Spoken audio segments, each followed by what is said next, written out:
Haleluya, puji Tuhan, salam sejahtera bagi kita semua. Kembali lagi dengan Bible Everyday, puji Tuhan.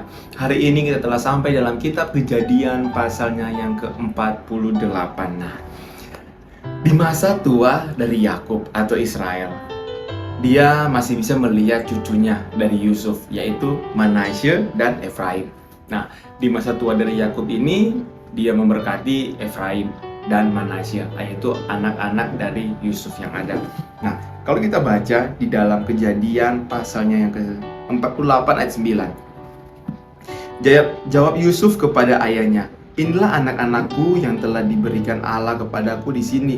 Maka kata Yakub, "Dekatkanlah mereka kepadaku supaya ku berkati mereka." Nah, dan seterusnya dan seterusnya. Secara singkat ya, Manasye ini adalah anak pertama, Efraim ini adalah anak kedua atau anak bungsu. Ya, anak yang pertama dan anak yang bungsu. Nah, secara adat pada waktu itu, anak yang pertama itu harus diberkati dengan tangan kanan, dan anak yang bungsu itu harus diberkati dengan tangan kiri, seperti ini. Jadi kalau Efraim sebelah kanan sini diberkati begini, kalau kalau Manasye di sebelah sini diberkati, karena Manasye anak pertama, tangan kanan, Efraim bungsu di sebelah kiri. Sini sulung, sini bungsu. Nah, tetapi pada waktu itu yang dilakukan oleh Yakub adalah dia menyilang tangannya, kedua tangannya. Dia tidak memberkati dengan tangan kanan kepada Manasye, tetapi dia menyilang seperti ini tangannya.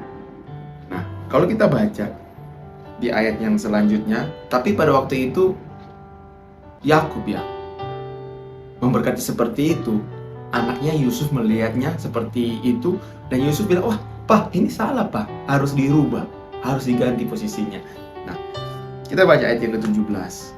Ketika Yusuf melihat bahwa ayahnya meletakkan tangan kanannya di atas kepala Efraim, hal itu dipandangnya tidak baik.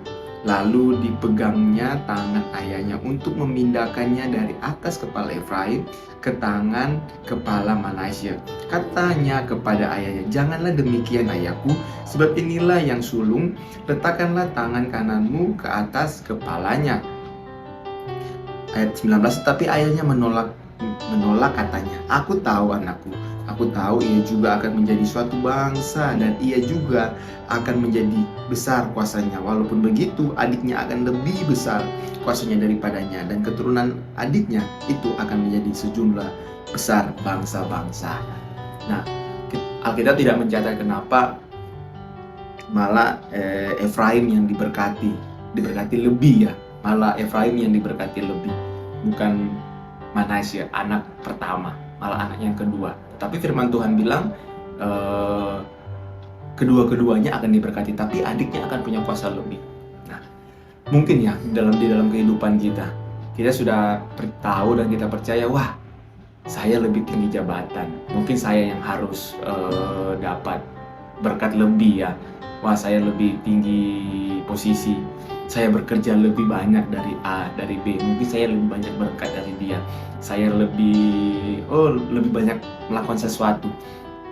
Mungkin kita berpikir seperti itu, tapi Alkitab pun tidak mencatat kenapa harus Efraim yang diberkati dengan tangan kanan, bukan Manasye.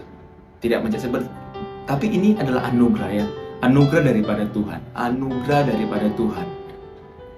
Mungkin kita bisa bekerja keras setiap hari, tapi kalau anugerah daripada Tuhan kepada orang lain, ya kita jangan cemburu. Semua kita diberi berkat, porsinya masing-masing sesuai dengan kapasitas kita. Nah, ayat lain juga bicara begini, ada yang datang bekerja dari siang, dari sore, tapi upahnya sama, tetap sama.